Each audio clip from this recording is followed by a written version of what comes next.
which comes out as a construct, a social construct. And you find it that people, a social construct is a belief that is generally held by people about something. That's a social construct. Social skill. Construct is what you build out of what you understand. You get it, right? Yes. So, out of the social, we find theory. What do people think about that theory? What does the theory tell us? And the view of the people towards what is happening. They'll tell you that according to parent development theory, they look at parent-child relationship. I don't say that's the answer, but you can still start looking from there. The parent-child relationship, and in the manner in which it is understood and interpreted by people, is right. There are those things. Those are the views that people have constructed out of the relationship between parent and the child. Parent and the child. So a social construct is going around those things, right? What do people think about parent and child relationship? Something like that, right? And out of those, you find the issues of local.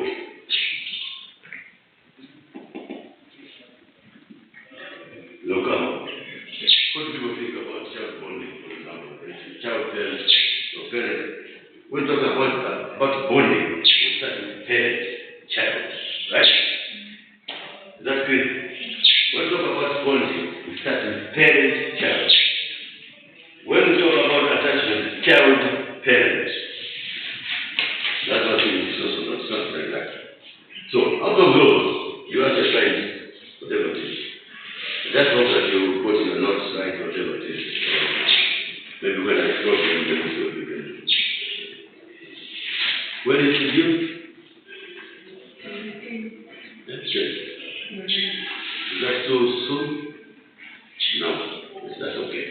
So you have time to think about the exam. Right? Because by say 15 seems to be bad for you. Yes. And I assume you have another 3, 4, 5 assignments. How many assignments do you have? 2, 3? 4. Still around 4. Yeah. So that will be good for me too. So just do that. So what I want you to understand is it's good you brought stuff. Because you are going to be looking at parents here and you're not finding. There will be 2 members. Right? You are not finding it. What do you do? You are saying too much. Trying to build a theory. But Trying to build a theory. it's not there. When we send the parent development theory, it's coming parent theory. Is what? It's coming. The results are coming out the parenting theory. So the theory is out of those parenting theory, there's one thing, parent development theory. Yes. Maybe the thing is you don't know. Yes, the thing is you want to know. What do you know? I don't know the theory, so we can find it, but the cause of ignorance is empty. I've not.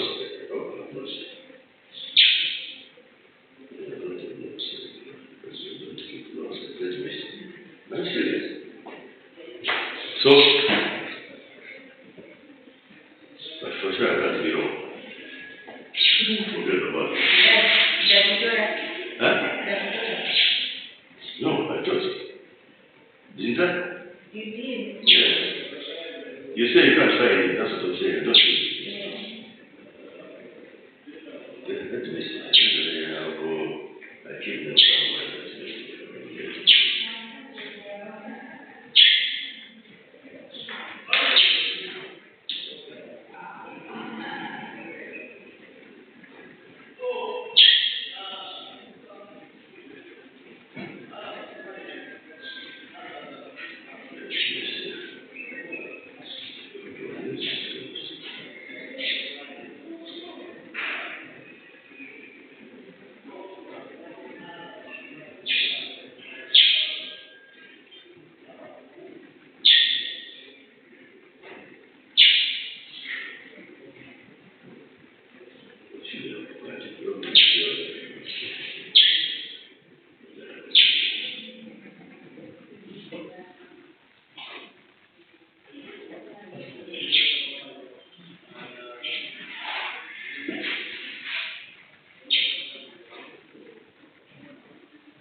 development theory addresses issues of parenting by examining how parents, their parents' role, perceptions of constant parenting shifts and changes over time, right? And how they adjust to those and their response. I think I know something like that. But I found something like that. you just cut all that. But the lecture is talking about response. People are talking about here. Out of those, which do you do the but the notion I gave you, actually have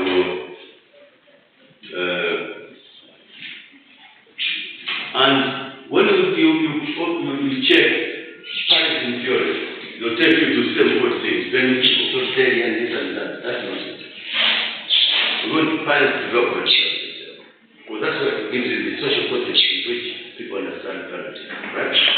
Yes. And it's going to tell you all those things, how you do that and such like that, which we discover.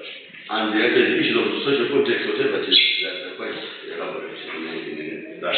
So, don't worry. So, I think it's not clear. No? Yes?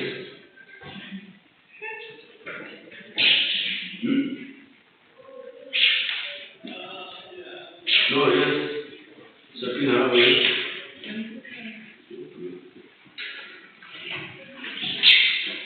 I nearly mispronounced your name. I think 3 times. What? I want to say Shakira. Shakira again. Shakira. No.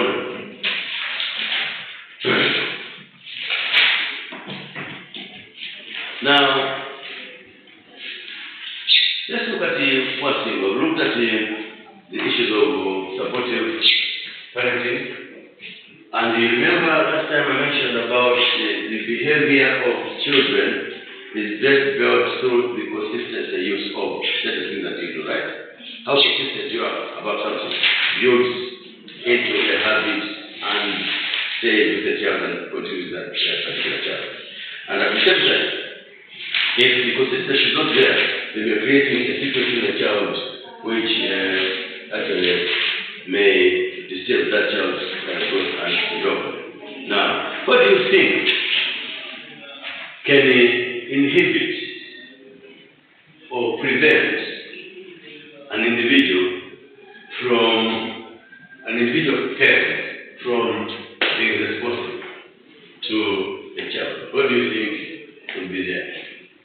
What would be the situation that would actually inhibit or curtail or prevent responsive parents, for example? One of those, the parental situation can inhibit that. Definitely. What do you mean here?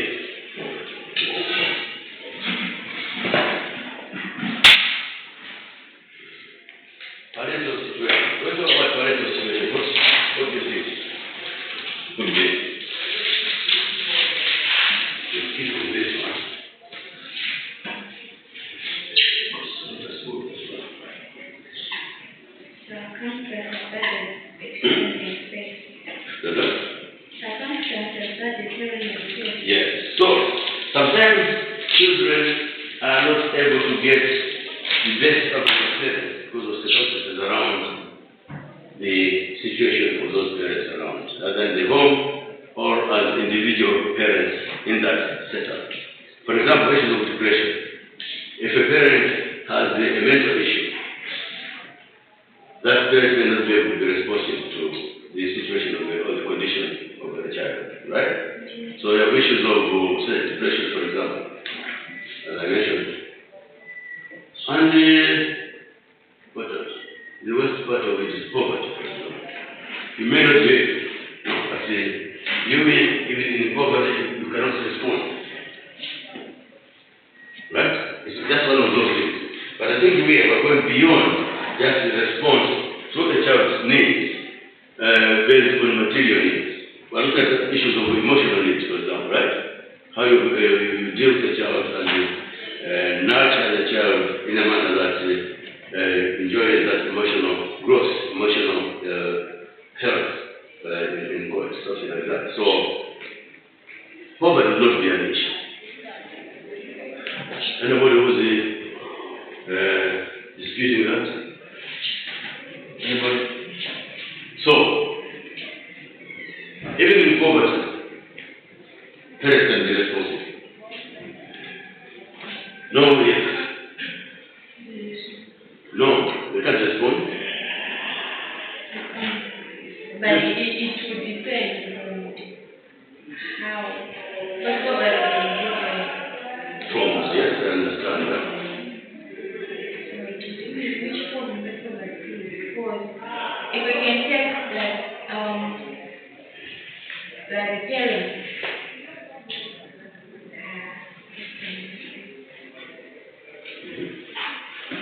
the situation is very poor. But their is very poor. It's hard for them to be responsible because every time they're making sure they're providing for the children.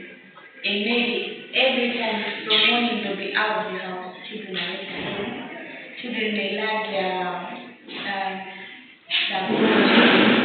children may also lack their love. So it can affect the person.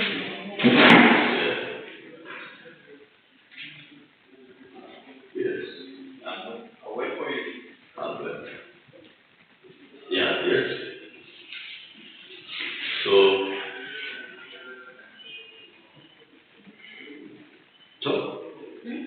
okay. Have we seen children in affluent environments still lacking emotional support? The mother is in South Africa, the father is in Dubai, the child is in the Wandiro, the other one is left with a nanny, and the nanny is drinking all the milk, the starving. Have you seen those things? Yes. So, there is a poverty. Is that poverty? It's not. So, when we look at the issue of responsibility, we must go well beyond, right? We must go beyond what we really think about it. The issue of emotional responsibilities, right? Issues of the physical well-being of that individual. And some of these things, they go around the issue of nurturing, the nurturing type that you are able to provide, and something like that. So this is how it is. Number two, also, the perception of parents in the context of what child rearing is all about. How do they understand child care practices? How do they, all those things too can inhibit that type of responsibility to a child, and also can affect the child's growth and development. Right? How do you understand the child, and how do you understand child rearing practices, for example? Right? And we know that some of these can be dangerous to the child's well-being, and therefore the child may be affected also of all these things around. And also, number three, issues of beliefs and attitudes. Do you think they can affect the responsiveness of a parent to a child's needs? No, yes.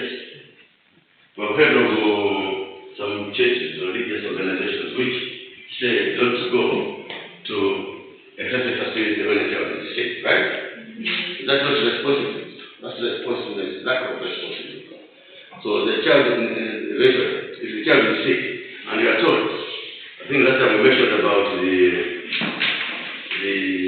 cards that they use at the hospital, all sorts of things. It has a purpose, right? And those people can't go out of that. The child grows and development monitored.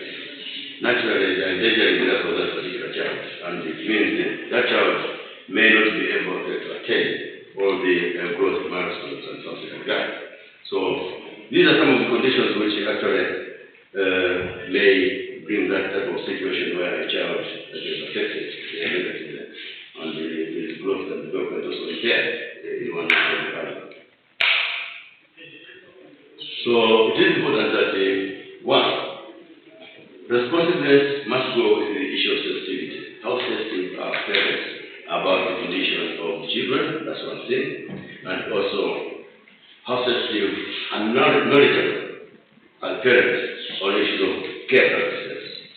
And also, do they really understand what is required of them to ensure that the child grows to maturity and also develops certain cognitive abilities for that particular child to be looked at as having grown and developed as the expectation. That is what it is. Now, when we talk about sensitivity, parent sensitivity in this context, we are looking at a situation where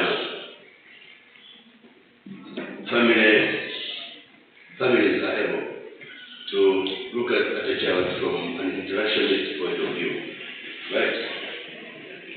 Our parents are aware that the children require an interaction between the emotional and the physical, right? That is the type of interaction that I'm talking about. You note that out of the, that I mentioned about the forward, I talked about milestones, I talked about something. What did you say? Milestones. Growth. Milestones. You mentioned. Domain, yes. You said there are 4. It is possible for a child to grow and develop if any one of those is missing. Yes. It's possible. Can you put it right there so we see which one? Okay. For example,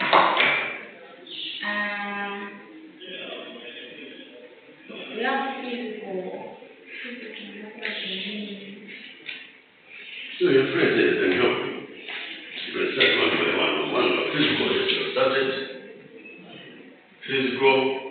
Cognitive or intellectual development. Is emotional one of those? Huh? Is emotional one of those? Yes. Number 4 is what? Are you sure? Social.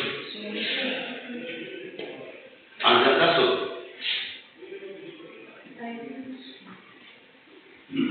So emotional, cognitive, that and so forth. There were a lot of records of those things. Go around those things over and over again. Yeah, so you say if any one of these misses out,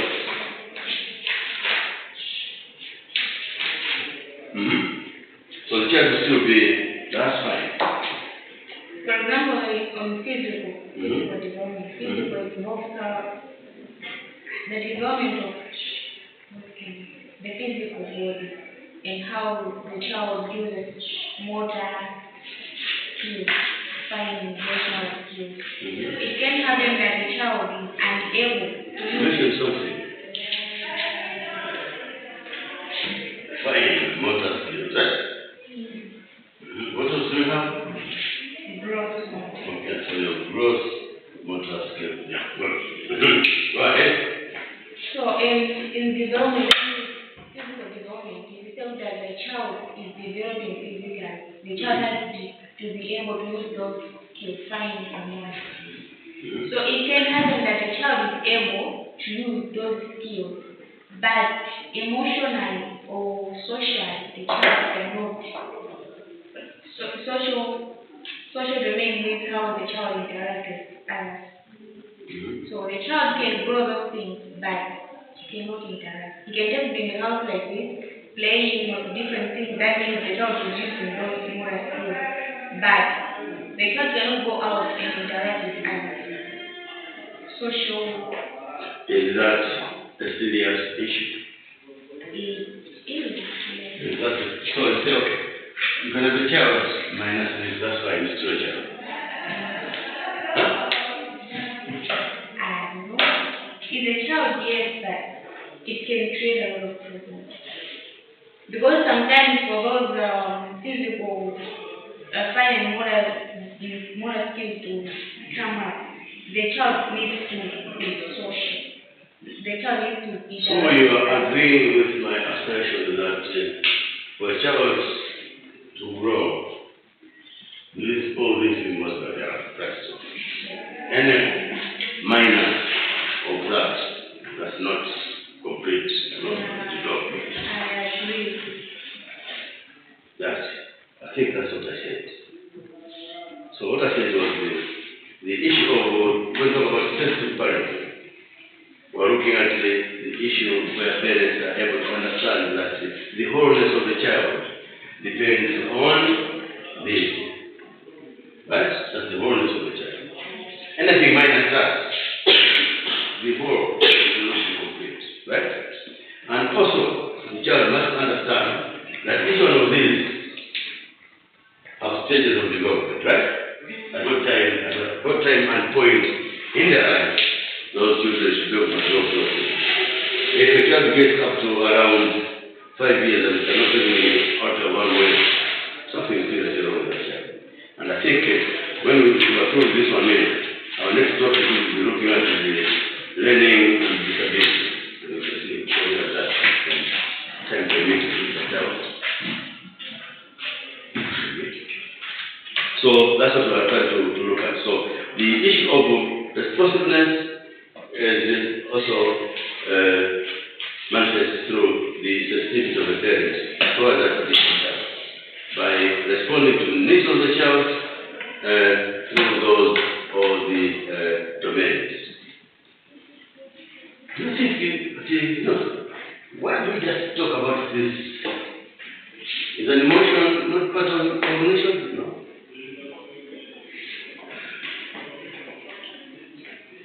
Where does emotion come from? It comes from the side mind. From the mind. But where is the cognition?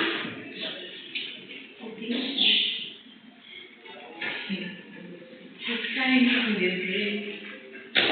Also part of the mind. Also part of the mind, where one is able to think, to reason,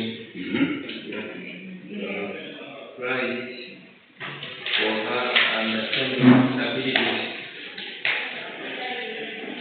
Okay? Yes. So they just mentioned cognition. I assume that the issue of emotion has been addressed, is it? You think so?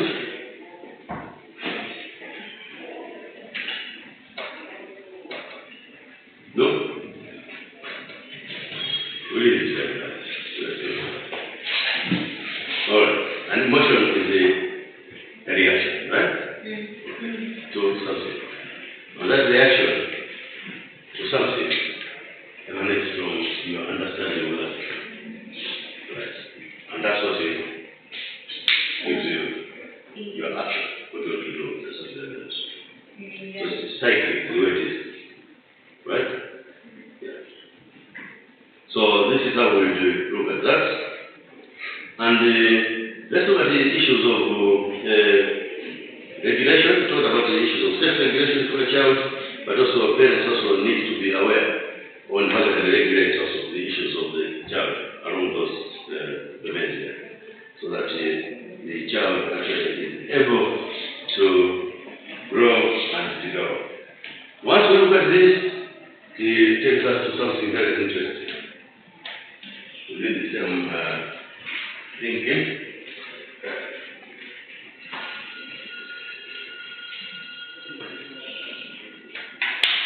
Go for.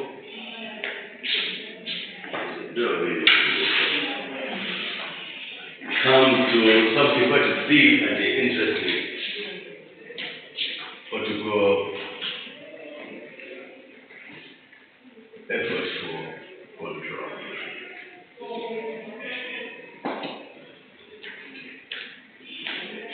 It's quite a small piece. Yes, I want to get to know this, but it's quite big area. What is effort? How would you define effort? Effort is, yes? Effort is, it refers to energy applied on to achieve something. So it's the ability to apply, use your energy to something like that, right? Now, why would you bring this one to parenting and children as effort for control?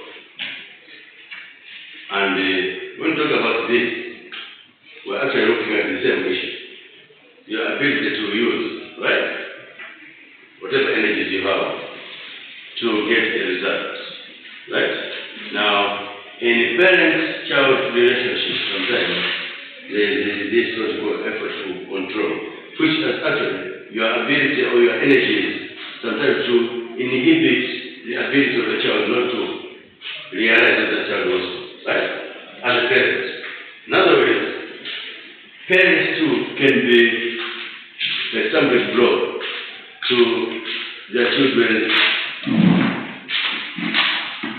actualization, right? We'll put it that way. Their children's actualization can be controlled by the parents. Certain efforts or certain energies put into their parenting skills to ensure that some certain things are curtailed or inhibited from that particular type of behavior that the child may notice. So, they can respond, one, by inhibiting some dominant type of behavior, for example, right? You can use your force to inhibit a child's dominant behavior, or you can also inhibit the development of some bad behavior in the child. So that energy that you exert to bring that one is what we refer to as the effort to control in child's parent relationship. And if you look at this again, it actually tells you one thing. It looks at the issues of power, for example, right? The control is about power. Yeah. Now, here, the effort to control here, in relation to child-parent relationship, actually refers to the issue of temperament. We talked about temperament, right? That's right. Anybody can tell that with temperament. And how that can be managed by a parent. We all agree, temperament is an individual's disposition in relation to occurrences, right? So it's a behavioral issue. Temperament is a behavioral issue. Soft, rough, temperament, or whatever it is, or something like that. Those are behavioral issues. And this thing, when it comes to parent-child relationship, then an effort to control is a way of how you manage the temperament of that particular child. And I just gave you an example of a family as a system and the siblings and whatever it is, right? It is possible to have two different temperaments of siblings with different temperaments in a house, in a home, in a family. You know that, eh?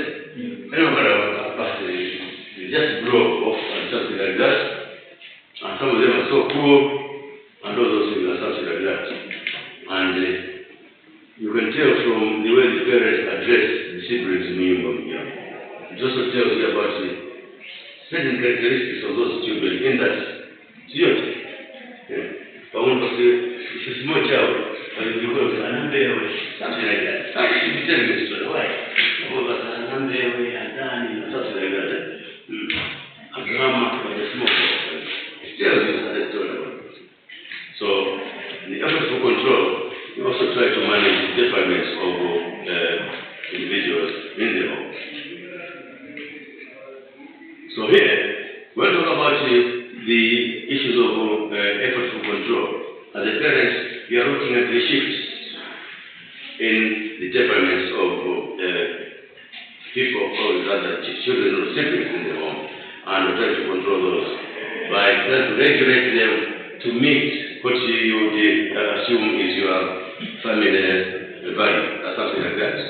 But don't forget that we talked about several values and beliefs within individuals in the home. and how you regulate all those to fall into the actual family value. So this is how we look at what it is. And issues of efforts for control still go back to where we talked about self-regulation, right? So parents will always use effortful control to ensure that the children develop that self-regulation type of behavior, right? And self-regulation behavior, if it is accepted within the home, it means it's also a definition of the values of that particular home, and that is what the families would want to have. So that's what effortful control is all about.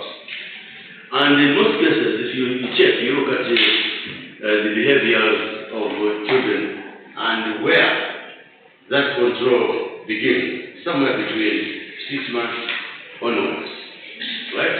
Because I think by 6 months, for 6 months, one of us can see, is it? Can see, can respond to movement, something like that, right? That is where some of these efforts start to come in. Smiling, for example, how do children learn to smile?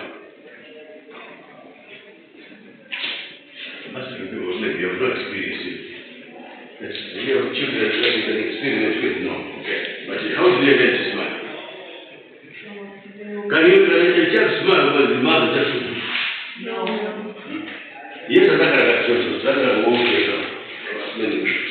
I don't care about the won't be enough. Because that's what it is. So I find that this is called effort to control, right? How to build that? Smile, laughing, all sorts of things, right? How does a child develop those things? And at what situations does that child respond that way? So all those things are coming within. So you can inhibit that. But just remaining grooming, you have nothing to do with the child. You also grow up to be grooming and nothing to do with people. See what? I think all that doesn't go on like that, but just be quiet and nothing to do. Something like that. So this is how we need to do that. And what it means that we need to initiate that with our children within that context, so that they are able to learn, and where we're able to inhibit, we also have to demonstrate that, so that they are also able to do that. Because one, they are part of the behavior, and behaviors are linked, right? All behaviors are linked, and if you cannot use that, then it won't be something good for that child. For example, if you have a very harsh parent, what happens? A very harsh parent probably would have children who are so anxious and very worried because they don't know what's going to happen, right? So you always have been in fear, you are worried, you don't know what to do. As much as when you have a very cool, warm parent, you also tend to exhibit that. You see your behavior and all sorts of things. And also self-regulation becomes very automatic. Because of that, just becomes very, very automatic. And also, such type of children usually are never frustrated. Meaning they are fully actualized, self-regulated, high self-esteem, assertive, and all sorts of things. So this is how it will be. Good. So far, so good for that. Okay. Any question before we proceed?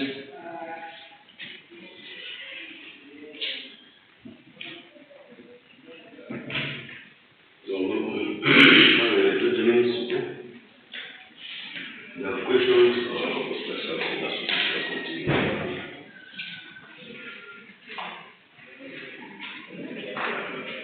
Don't be worried with my response. It'll be okay.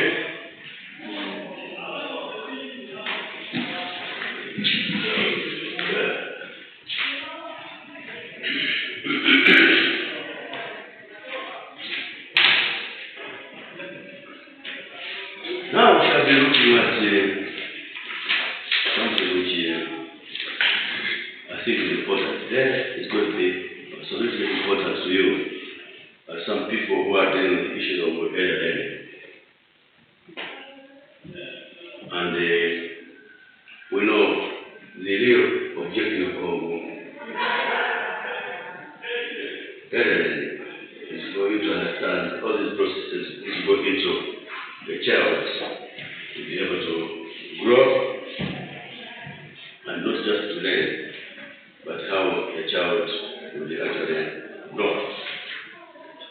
look at child rearing in the context of how that child's condition is. So here you look at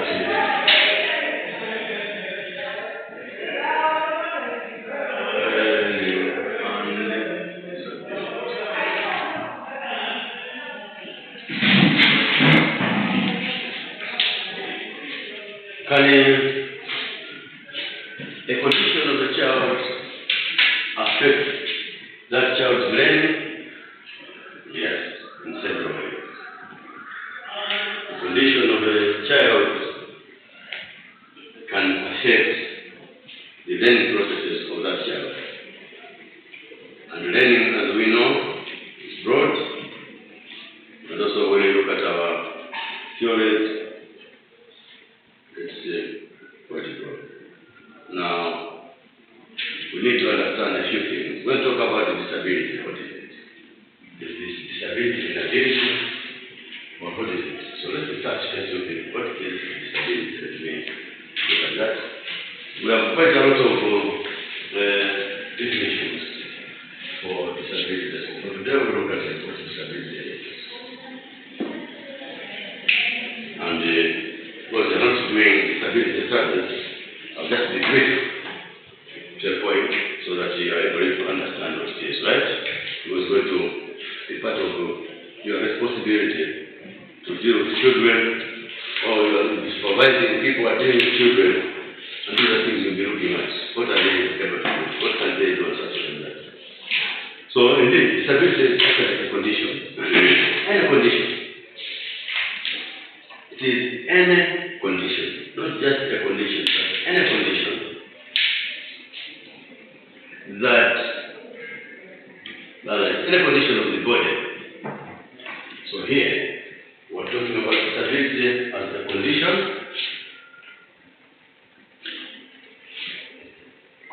of the body or mind. Right, so you said any condition here. So any condition of the body or the mind. I've differentiated the two. Of the body, right? And of the mind. So these are two different things here. That makes it more difficult, right? The condition of the body or the mind that makes it difficult for any person with that condition to do certain activities. That is all. That will be a disability. If you are not able to do certain activities, then you have a disability. So it is any condition of the body or the mind that makes it more difficult for the person with that particular condition to perform or to do certain activities, and also be unable to interact with the world around. Now here, I've brought three key ways that we shall be looking at. One, there's the way we call impairment.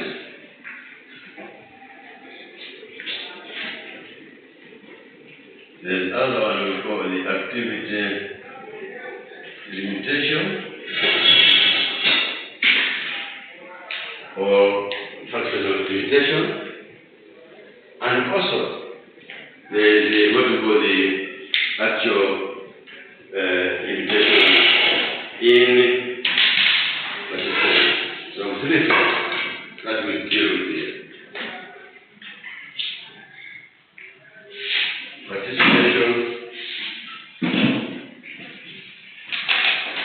limitation. So you are limited in your ability to participate. Now, here, when we talk about body or mind, we're talking about issues of impairment. To be impaired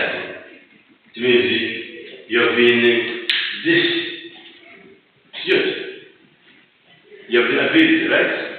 But that ability has been removed away from you. Avoiding the term disability was already dealing with it there. And these are the issues that we can be looking at. Now, given these three areas here, we discover that you can come up with too many things around. Too many things can come around. You can have issues of vision, sight, movement, hearing, mental health, all sorts of things. Or social relations.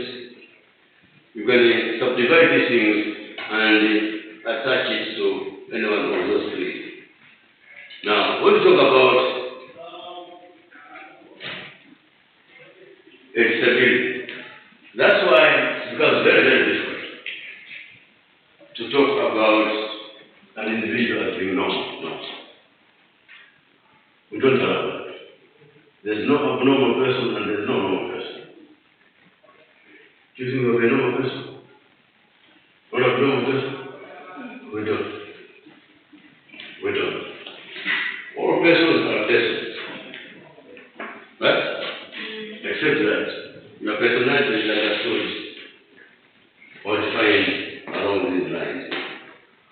If any one of these is missing, then you are a person with a disability. Okay? So all of you here, you must have one or two.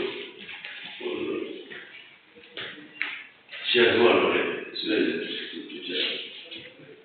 Do you think so? Do you have a daughter? She has one already. Right? I have one already. The vision already. It's impaired. That's why using assistive devices to ask for us to tell us. Without this, we are just as useless as the useless thing around. So we cannot function. Either we cannot function. Remove the glasses, you can't drive. Remove my glasses, I can't drive. Right? Yes. So it is not easy to get what you call a normal person. There's all of us, but in your own self, remember, you would not be socially disabled because of social relations. Social relations are very bad and something like that, for example. Yeah. Ukachoka, but they're very happy. You got to choka. Something is wrong. Right. So this is how disability would be looked at. For example, here,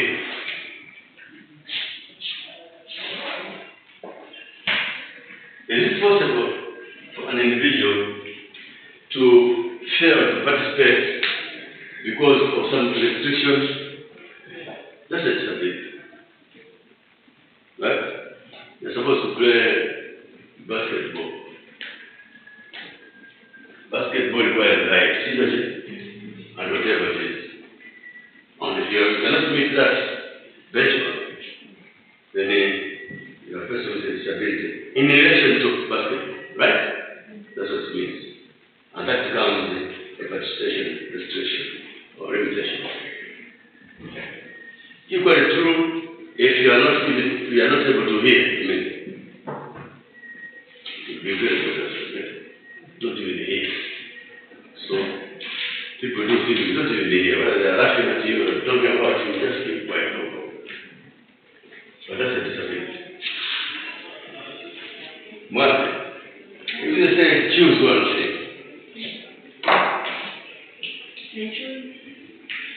To be blind, to be deaf, or hard of hearing, smell, or feeling, sense of feeling, which one will you choose? Not to have. Sense of what? Huh? Yeah. So the fact is that the brain controls. Right? So which one would you wish not to have?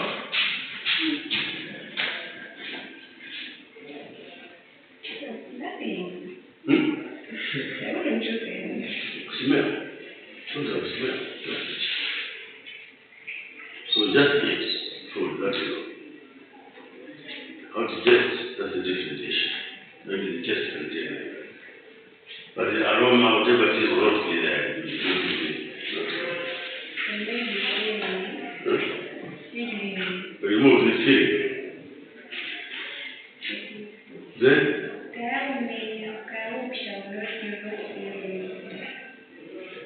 okay. Whether you're hungry or not, you don't feel it.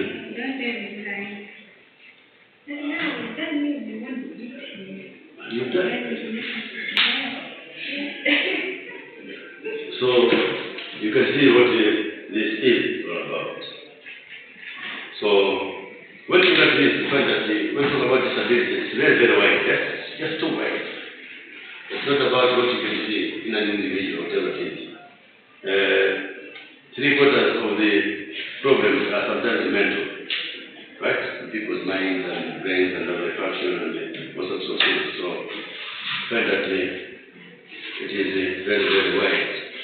And the interesting part of it is that one type of disability an individual may suffer from, right? Or two people, for example, are afflicted by same type of disability. It will also affect them differently, right? Depending on the condition of that individual and also how that individual is and the environment and all sorts of things. So, you have all these things around. I talked about last time here somewhere of a colleague we worked together. He was totally blind, right? And still lives in area 25. Comes by minibus to City Center. Drops off at 18 and walks to City Center and to his office. But that's it. Right? So, within that context, he also develops certain skills, right? Which and I'm going to do that. That gentleman, if I don't say anything, I pass by. I'm going to claim him point. But I'm not saying anything. Who will do something? I'm going to claim him point. It means he knows these people by the type of smell that these people have, whatever it is, something like that. And also the weight, right? Just the voice will tell you, so, something like that. So, yes, there are certain people who cannot actually do that. Well, as I said, well, these three types of how you look at the disability, these are the three dimensions: impairment, which looks at the body structure and functions, the mental functioning, and all sorts of things. The activity limitation looks at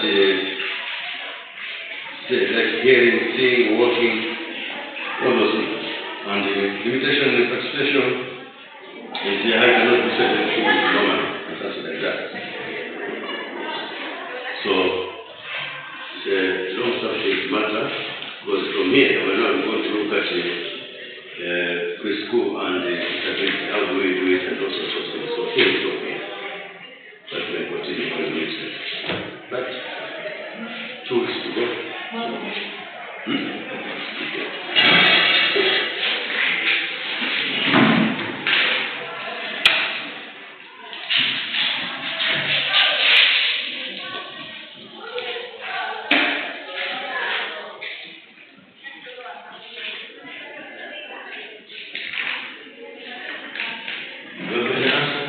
Or question?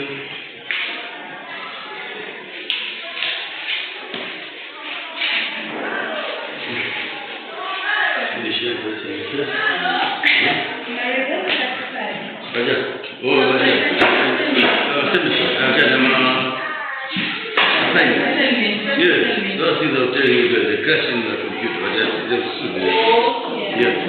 because they are tabulated. Yes, I said to you, but the other thing that's tabulated is Excel. So it's not just Excel, it's both. That's a bit corrupt, but I should be able to get in by 4 o'clock without the office.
you don't want to. That's not what you do, where it's just a drum. It's just what? Big. Yes, first. So when you come next always, when first just go to the Very fast. it's okay. From that wherever is next to you, minibus to labor you walk, you get for the night. I mean, I'm talking outside one minute, or for the day. Again, what I was saying.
We are always together. Second semester, we were always with the brother.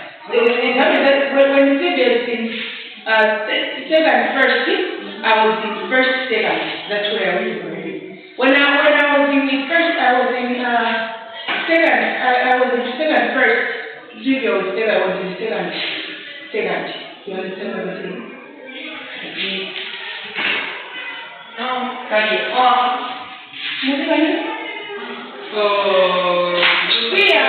Here. Okay. Don't worry.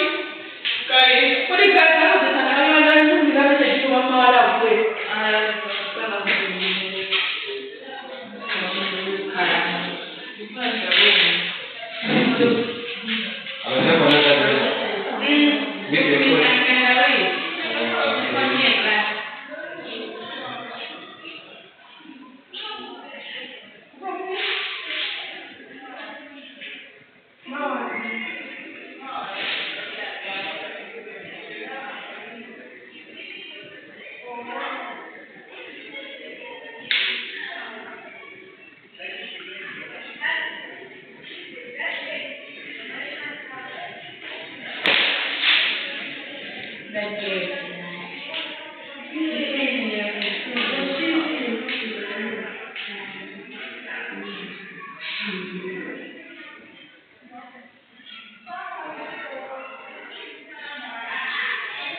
So without